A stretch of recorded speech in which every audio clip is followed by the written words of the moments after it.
एक माणूस अन्न औषध प्रशासनाची जबाबदारी घेतल्यापासून पोट तिडकीने जीवावर उदार होऊन लढतो आहे, कायदेशीर कारवाई करण्याचा आग्रह धरतोय, ऍक्शन घेतोय, गुटखा माफियांचे कंबरडे तोडतोय। तरीही राज्यात टपऱ्यांवर गल्लोगल्ली सहज गुटखा उपलब्ध होतो आहे। मग मुंडे साहेब यांनी प्रत्यक्ष टपरीवर जाऊन कारवाई करावी याची वाट पोलीस आणि प्रशासन बघते आहे का? आज अंमळनेर सारख्या छोट्याशा शहरात गल्लोगल्ली ओळखीच्या माणसाला सहज गुटखा मिळतो। नेहमीचा ग्राहक आहे, पोलिसांचा खबऱ्या नाहीये याची खात्री झाली की त्याला गुटख्याच्या 4 पुड्या 5 पुड्या काढून दिल्या जातात। चढ्या भावाने का असेना, परंतु गुटखा सहज उपलब्ध होतोय।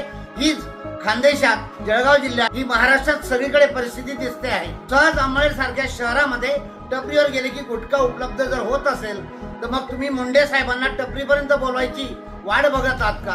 पोलिसांची जबाबदारी नाही आहे का?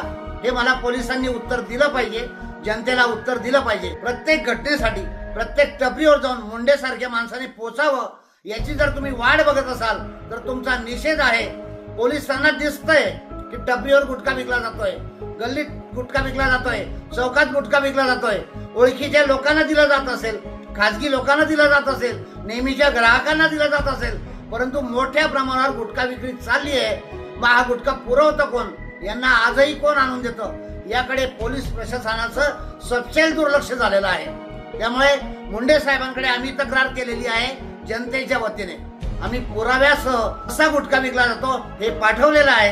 पोलिसांनी डोळे उघडून याकडे कारवाई करावी। जळगाव जिल्ह्यातल्या अन्न औषध प्रशासनाच्या अधिकाऱ्यांनी पुन्हा एकदा आपली कमर कसावी आणि या विरुद्ध मोहिमेत पुढाकार घ्यावा, ऍक्शन घ्यावी व गुटख्याचं पुरतं काम मोडावं, गुटखा माफियांचं कंबरड तोडावं असं आवाहन करत आहोत। जर तुम्हाला असं वाटत असेल, जनतेला असं वाटत असेल की या गुटख्यासाठी जे मुंडे साहेब पोट तिडकीने काम करतायत ते योग्य आहे, तर जरूर कमेंट मध्ये लिहा की गुटखा बंदी झाली पाहिजे, गुटखा माफियांचं कंबरड तुटलं पाहिजे।